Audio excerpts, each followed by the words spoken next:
JSD, JSD, JSD. Boas tardes a todos. Senhor Presidente da Distrital do PSD de Vila Real, caro Simão Ribeiro, é um prazer poder estar aqui convosco neste encontro, que sei foi um encontro muito produtivo e a avaliar pela qualidade da intervenção que aqui nos deixaste agora, foi seguramente uma iniciativa muito proveitosa para todos os que nela participaram. E agradeço, portanto, terem querido convidar-me para me poder associar a esta reflexão que fizeram sobre a juventude portuguesa, sobre o sistema educativo, sobre o país, sobre o futuro. E talvez começasse justamente por repescar algumas das inquietações que há pouco o Presidente da JSD aqui referia.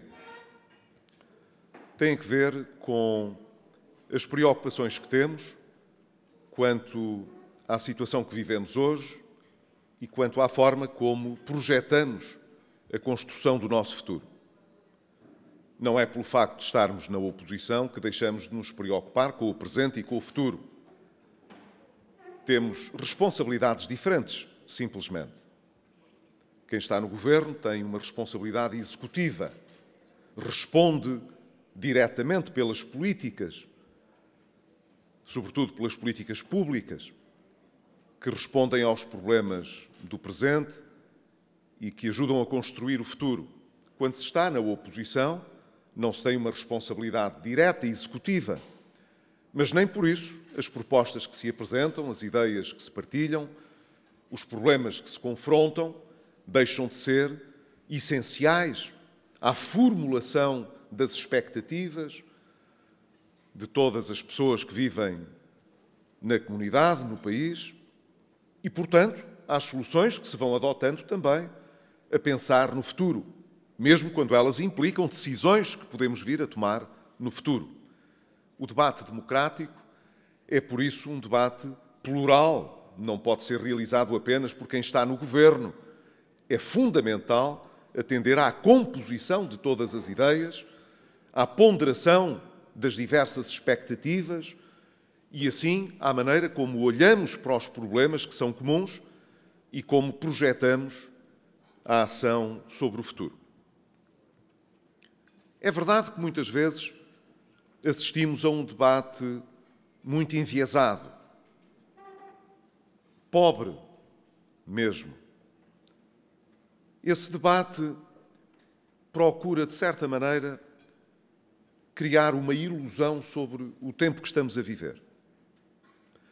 A maioria que hoje governa o país e o governo estão muito fixados no objetivo de reescrever a história dos últimos anos, em vez de apontar caminhos para o futuro. E é por isso que, muitas vezes, os nossos debates, mesmo os debates no Parlamento, se centram muito sobre o que foi a ação do governo anterior e não sobre aquilo que deveria estar a ser feito ou que deveria ser o nosso futuro. Parece que a preocupação se concentra muito em dar a entender às pessoas que os anos que vivemos nestes tempos que se sucederam ao pedido de intervenção externa, cujos 6 anos assinalamos ainda muito recentemente, procurando que desses anos siga hoje uma avaliação diferente daquela que a generalidade do país fez quando passou por esse tempo. Eu creio que esta preocupação imensa em reescrever essa história reside na necessidade de o governo encontrar uma legitimidade que não encontrou nas eleições e que, sobretudo, não encontrou quando, na oposição, nesses anos, apontava caminhos que não eram aqueles que mais interessavam aos portugueses. Na verdade, o que aconteceu em 2011, sabemos-lo todos, pode ter sido expultado por circunstâncias externas muito adversas, mas resultou de desequilíbrios internos, estruturais, que nós acumulamos, portanto, ao longo de muitos anos. Pensar que resolvemos o problema da intervenção externa apenas porque não acabamos, como a Grécia, com o segundo resgate ou um terceiro resgate, é uma visão muito curta das coisas.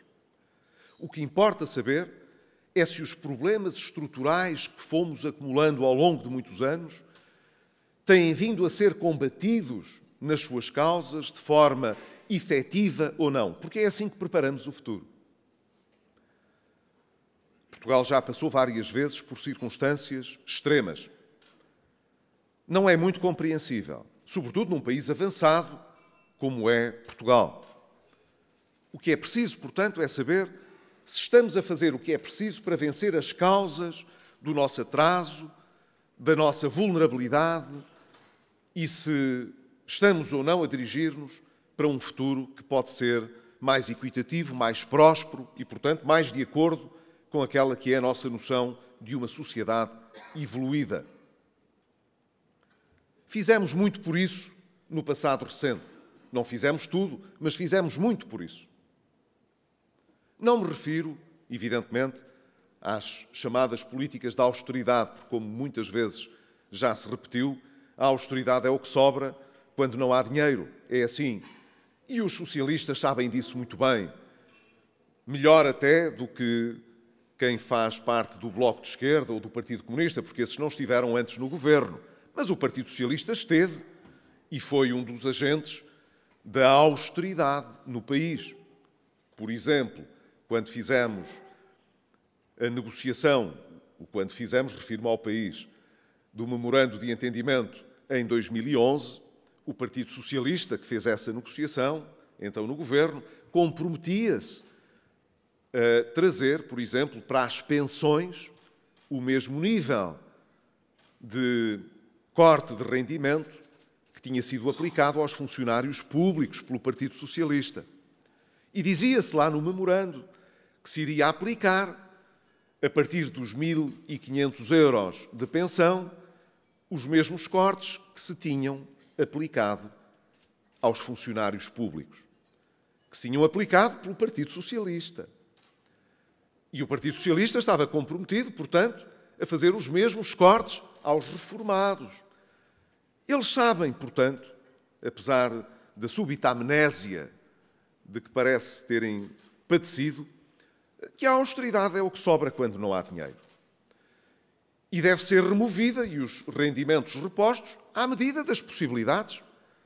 Ninguém quer voltar ao que teve antes e, portanto, à medida que se vão reunindo condições económicas para repor os rendimentos, eles devem ser repostos. Não há ninguém que goste de cortar rendimentos, seja a quem for. Eu referia-me, portanto, às medidas de dimensão estrutural. Houve muitas na área económica e financeira que foram adotadas para que o país pudesse vencer um dos grandes problemas que tem, que é o da sua falta de produtividade. Na verdade, se nós queremos ter mais rendimentos para distribuir, se queremos ter salários mais elevados, se queremos aceder a bens e serviços de maior qualidade, que custam dinheiro, temos de saber gerar o rendimento que nos permita aceder a esses bens e serviços. Não é apenas um resultado da mera vontade. Os países menos desenvolvidos do mundo têm imensa vontade de serem países prósperos. Creio que vocês não têm nenhuma dúvida quanto a isso.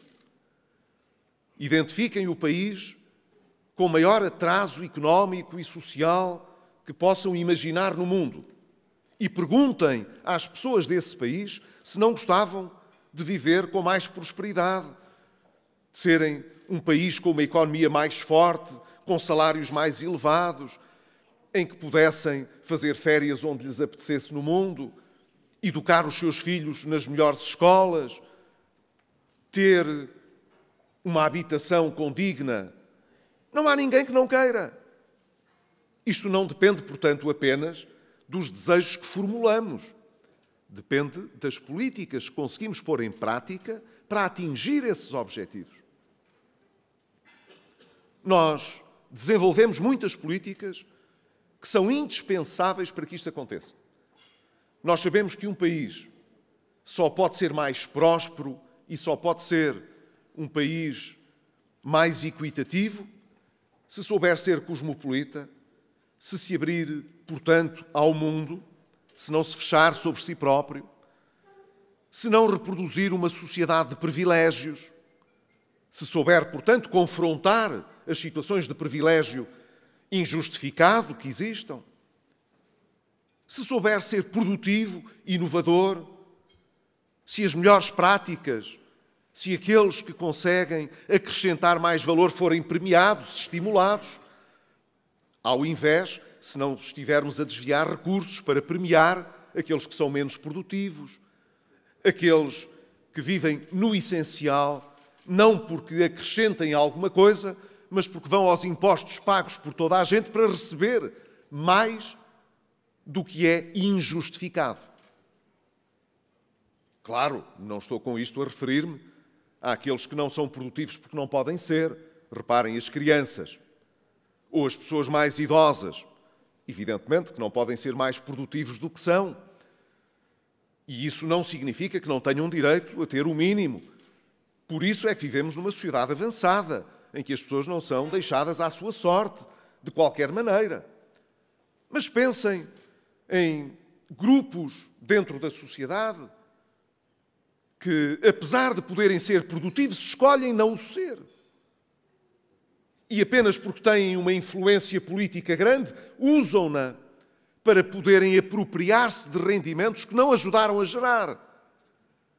Uma sociedade em que isto pese muito é uma sociedade que está destinada a endividar-se cada vez mais para que apenas alguns vivam melhor e não que a generalidade possa viver melhor.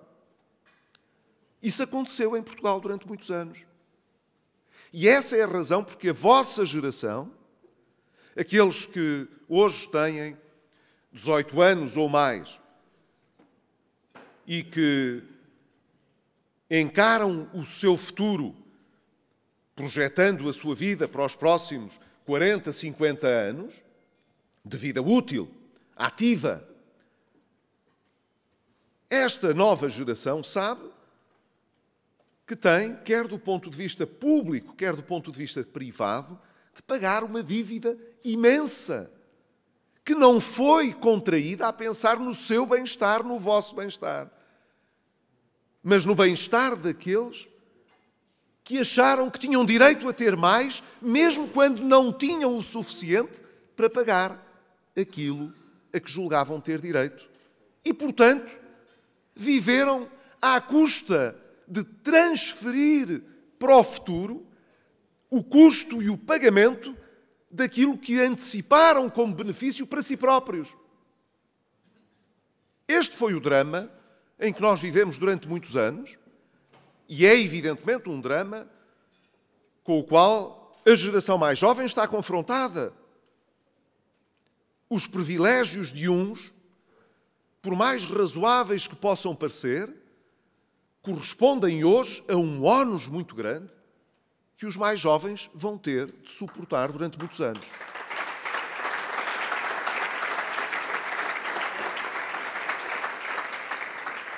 Ora, nós precisamos de uma sociedade aberta, cosmopolita, como eu disse, com dinamismo social e económico e político, aberta à mudança, que, portanto, possa premiar aqueles que acrescentam valor, aqueles que trazem ambição para as metas que traçam para o futuro. Precisamos de tudo isso. Mas precisamos também de mais poupança do que aquela que temos, para não pensar no ónus de dívida para o futuro. Precisamos de ter capital que hoje não temos. Não é só o capital financeiro, é também o capital tecnológico, o capital organizacional, Precisamos de ter empresas que possam, com as famílias, com os trabalhadores, produzir essa riqueza de que precisamos para podermos pagar o que devemos e ainda investir no futuro. E hoje não temos isso. Não temos. Nos últimos anos, o Estado não parou de se endividar. Apenas desacelerou o endividamento. A economia privada desendividou alguma coisa. Mas ainda assim, as responsabilidades são imensas. Ora, nós precisamos de ir buscar o que não temos se queremos fugir a esta morte lenta que é crescer sempre menos do que aquilo que é preciso. Precisamos de uma estratégia nacional, verdadeiramente nacional, que não oculte os problemas, que não crie uma ideia de ilusão, de artificialismo sobre a situação em que vivemos e que possa realmente responder aos nossos problemas. Se não temos a poupança necessária, nem o capital que necessitamos, nem a organização de vida para podermos ser mais produtivos, é isso que precisamos de fazer, é essa a estratégia que deve ser conduzida.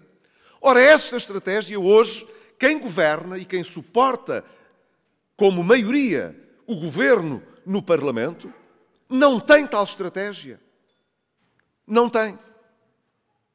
Este governo e esta maioria têm um único cimento. Foi repor rendimentos, já está. Já disse quanto a isso, nós não temos oposição.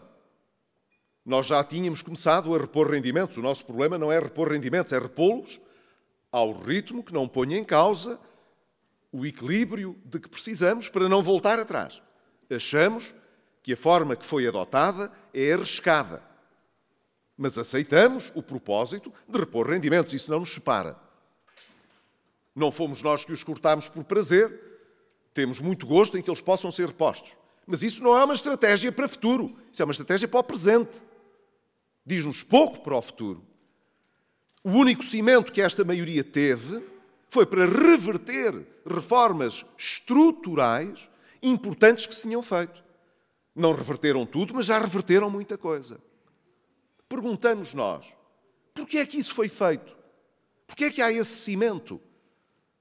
Ao fim e ao cabo, se hoje ainda estamos a crescer, se o desemprego ainda está a baixar e se há emprego a ser criado, isso ainda se deve a muitas dessas reformas que foram feitas. Alguém tem dúvidas disso?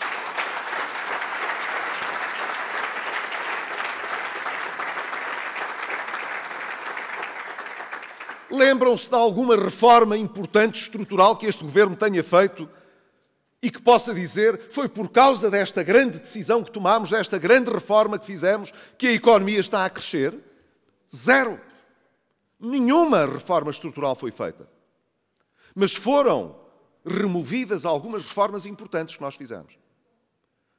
Não tenho aqui tempo para falar de outras, mas julgo que teria muito interesse aqui recordar que as reformas que foram feitas na área da educação foram realmente muito importantes para que, no futuro, nós tivéssemos mais qualidade, fôssemos mais produtivos, tivéssemos uma distribuição de valor mais equitativa, até porque poderíamos ter melhores condições para criar mais valor. Ser exigente na educação e na formação, ser exigente na qualidade do ensino, ser exigente na disciplina, no esforço que é preciso realizar, na avaliação dos resultados que é preciso garantir. Ao estabelecer metas claras de aprendizagem que se têm de alcançar para que todos saibam, aqueles que estudam e aqueles que ensinam, o que é que se espera deles. Isto são reformas muito importantes a pensar na criação de valor e na sua distribuição depois por toda a sociedade. E, na verdade, nestes anos, nós conseguimos um salto qualitativo extraordinário. Porque conseguimos, na avaliação internacional, seja nos resultados do PISA, seja nos resultados do TIMSS, nós, unanimemente, fomos dos países que deu o salto qualitativo mais impressionante nos últimos anos. Isto deve ter alguma coisa a ver com as medidas que tomamos. Mas, na verdade, a atual maioria entendeu pôr fim a tudo isso ainda antes de fazer a avaliação, por puro preconceito. E por puro preconceito, nós podemos ter perdido muitos anos, mas muitos anos, e ter regredido muitos anos em Portugal em matéria de reforma educativa. Ora, num país em que o atraso educativo é indissociável da nossa divergência de bem-estar e de prosperidade para a média europeia, porque nós, de facto, acumulamos um atraso educativo extraordinário durante décadas e décadas. Quanto menos pessoas temos no ensino superior, quanto menos pessoas temos a concluir o ensino secundário, quanto menos pessoas temos a concluir com êxito o ensino obrigatório, que até há uns anos era até ao 9º ano, agora até ao 12º ano, que é como quem diz, quanto mais elevada a taxa de abandono escolar precoce, pior será a sociedade, menos seremos capazes de criar valor, menos bem-sucedidos podemos ser na distribuição ou na redistribuição equitativa, se quiserem, dos resultados que alcançarmos. É disto que estamos a falar. Então, porquê é que esta regressão foi feita na área da educação? Isto é o oposto do que devia estar a ser feito. Os governos governam para o país, não governam para os seus eleitores apenas, nem para os militantes dos seus partidos.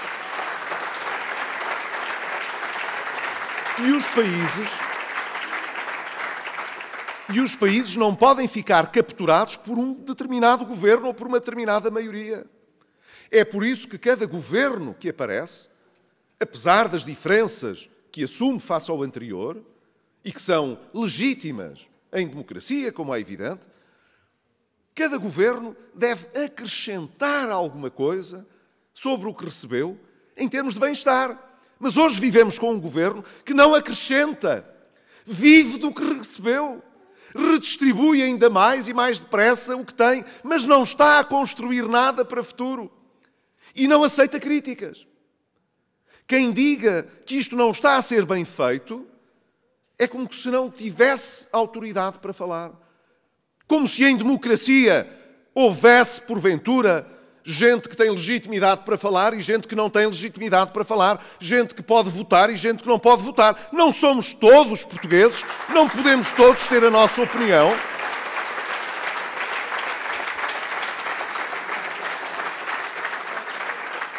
Claro, nós podemos e devemos ter as nossas diferenças e opiniões, mas quando elas não são as mesmas da maioria, a maioria faz retaliação.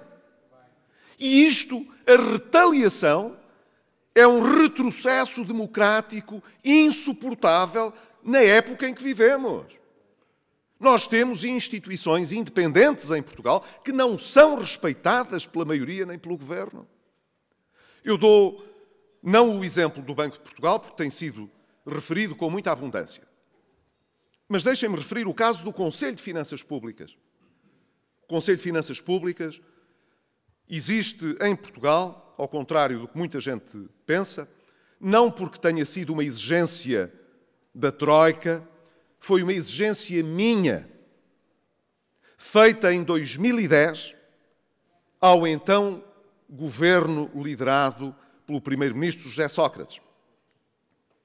Quando o ex-primeiro-ministro José Sócrates quis fazer passar no Parlamento um orçamento que cortava benefícios sociais e trazia uma redobrada austeridade sobre aquela que já tinha sido assumida no verão de 2010 por o mesmo governo, eu exigi duas coisas em troca. Que houvesse a criação de uma autoridade independente sobre as contas públicas, para que nós pudéssemos conhecer com rigor e independência e imparcialidade o estado das finanças públicas do país, e que essa entidade independente aferisse sobre as intenções orçamentais de governos futuros. E a outra exigência foi a de que se fizesse uma avaliação do custo de todas as parcerias público-privadas. E, na altura, elas representavam encargos para todos os contribuintes que significavam mais de 20% do PIB. Mais de 20% do PIB. Foi isso que depois passou a estar na nossa dívida pública, porque estava fora, não estava contabilizado. Foram estas duas exigências que fiz. A Troika depois também fez essas exigências, mas quem as fez em primeiro lugar fomos nós, que nunca precisámos da Troika para saber o que precisávamos de escolher para o futuro no país. Se queremos instituições fortes da sociedade civil, temos de respeitar a sua independência. O Conselho de Finanças Públicas tem uma composição de elementos que são nomeados em Conselho de Ministros, mas que, por lei, são propostos por duas entidades também independentes. O Governador do Banco de Portugal e o Presidente do Tribunal de Contas. E eu, quando fui Primeiro-Ministro, nos termos dessa lei, nomeei para o Conselho de Finanças Públicas exatamente quem o Governador do Banco de Portugal e o Presidente do Tribunal de Contas, ambos independentes, propuseram. Integralmente. Entre essas pessoas que nunca evidenciaram nenhuma simpatia pelo PSD, para dizer o menos. E entre outras, personalidades internacionais que têm reputação internacional e que ajudam a trazer, no plano internacional, reconhecimento pelo trabalho que é feito cá dentro. Pois estas duas instituições independentes, Banco de Portugal e Tribunal de Contas, propuseram ao atual Governo a primeira leva de substituição de membros do Conselho de Finanças Públicas e o Governo, como não gostou daquilo que foi a apreciação das contas públicas feitas pelo Conselho, o que é que fez? Rejeitou e nem sequer justificou. E assim estamos.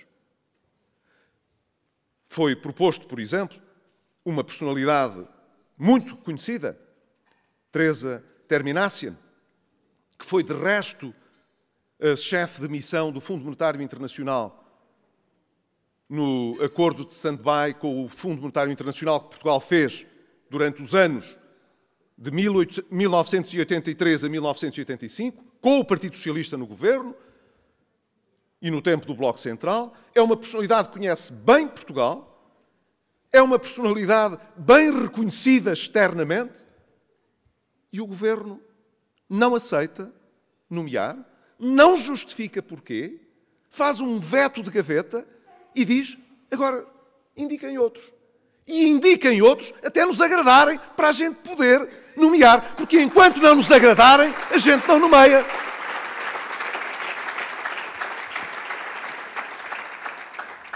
Ora, é justamente por isto que é preciso combater não apenas esta ilusão que se está a tentar criar, de que os problemas estão resolvidos, que o que aconteceu em 2011 foi, de certa maneira, o resultado de uma conjuntura externa muito adversa, não tem nada a ver com problemas estruturais que o país tenha. O país não tem problemas estruturais.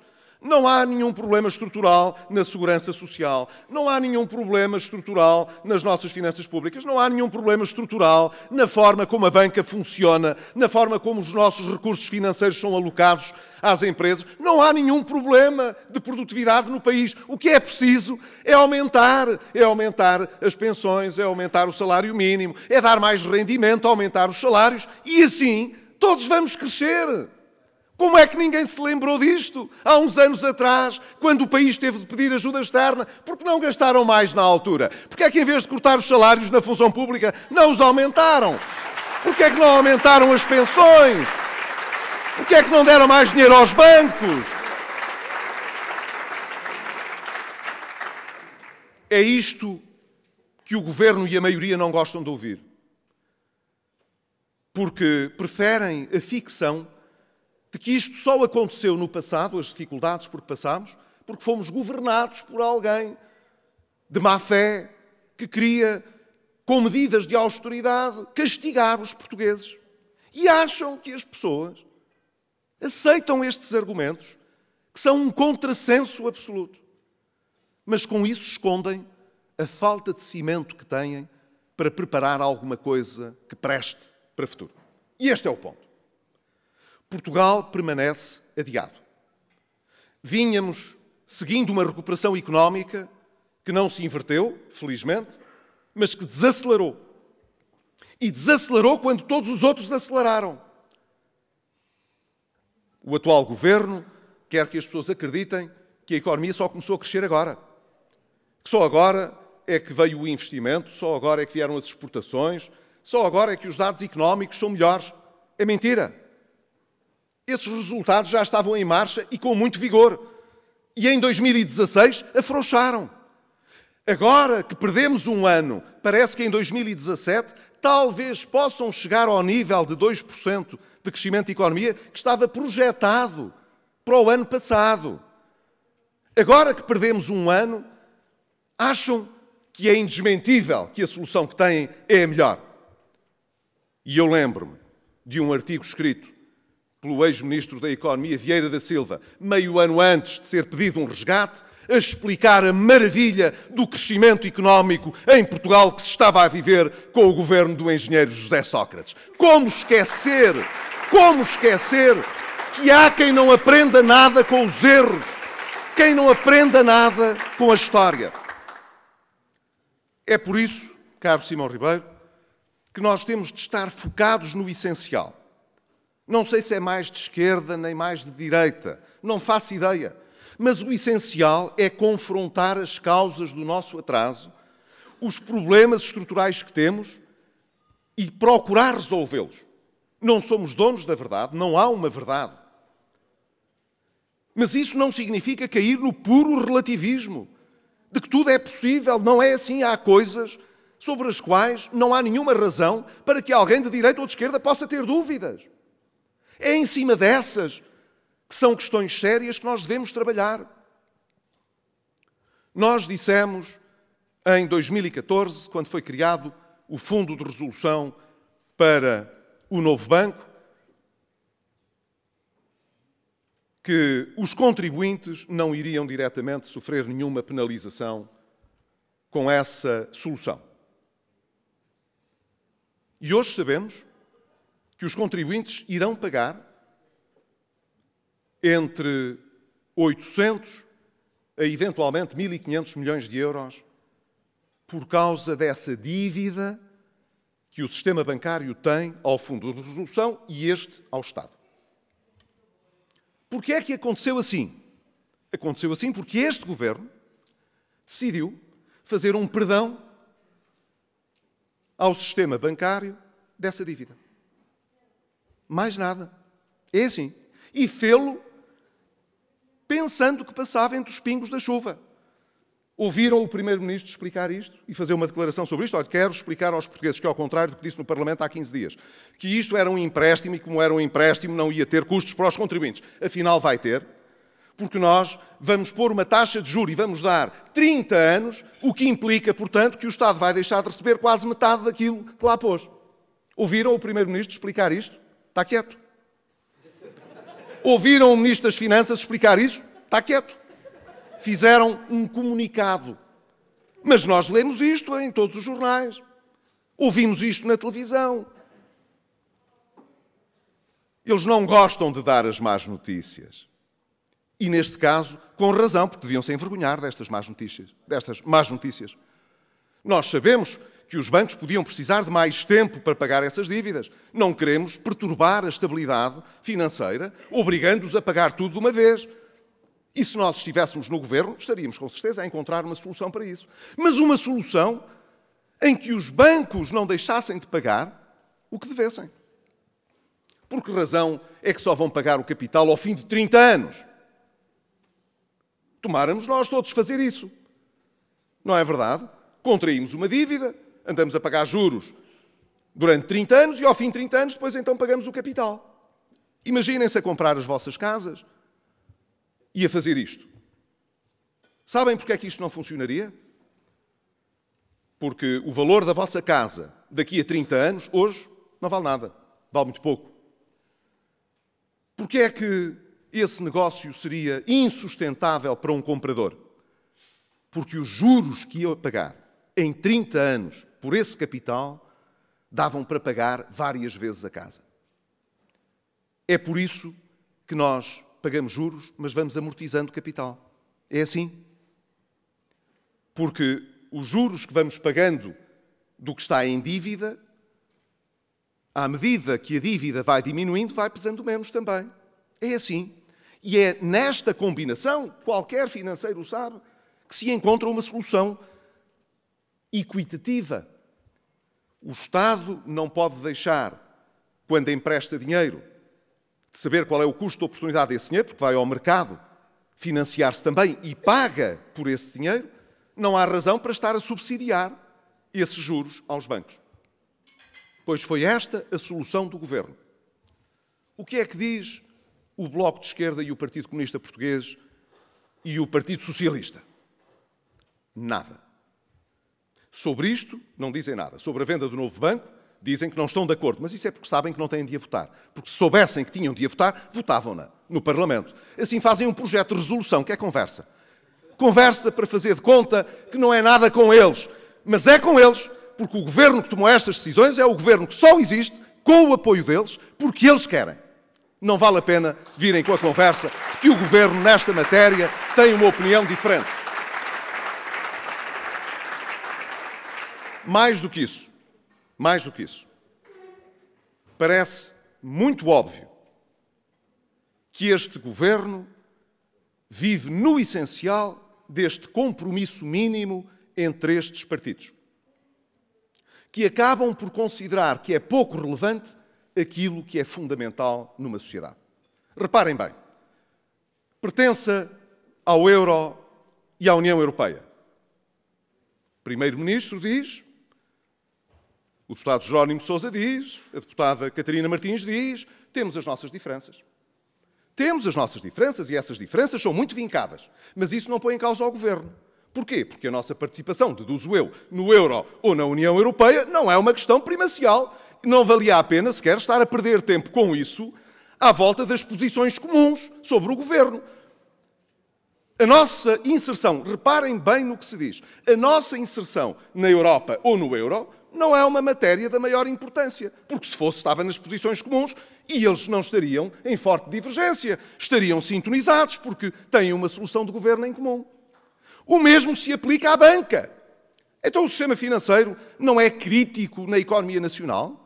Então, e não é importante o suficiente para que eles tenham uma posição comum e de acordo sobre isto?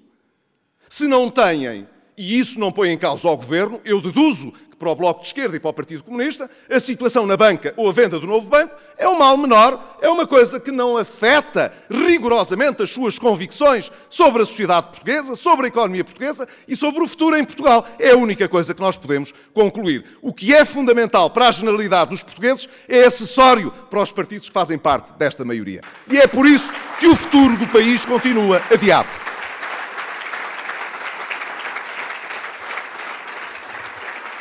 Tratem, por isso, do vosso futuro e do nosso futuro também. Não é com intransigência. Nós precisamos de espaço na sociedade portuguesa para podermos encontrar soluções partilhadas. Não podemos gerá-las se formos intransigentes. Temos de saber fazer concessões. E a política é sempre a arte do possível. Mas quem parte para qualquer solução, achando que a política, sendo a arte do possível, é sempre bom o mínimo denominador comum, parte derrotado para qualquer propósito político. Uma coisa é ser intransigente e não o devemos ser. Outra coisa é compactuar com o facilitismo, com o deixa andar, com vive o dia e depois se verá. Porque depois, e o depois surge sempre mais depressa do que pensamos, o depois pode ser um grande transtorno. E pode representar sempre menos prosperidade e uma sociedade menos desenvolvida do que aquela que temos hoje. E esse é o problema da nova geração em Portugal. É perceber que depois de termos a democracia, de termos aderido à Europa e de termos, portanto, a expectativa de ser um país muito mais desenvolvido e muito mais evoluído, a generalidade dos jovens portugueses, que são muito mais qualificados do que eram os jovens portugueses de há 30 anos e de há 60 anos, têm uma perspectiva de futuro muito mais estreita e difícil do que aqueles que os precederam. E isso deve-se aos erros que foram cometidos no passado. Não nos podemos dar ao luxo de os repetir. Um abraço.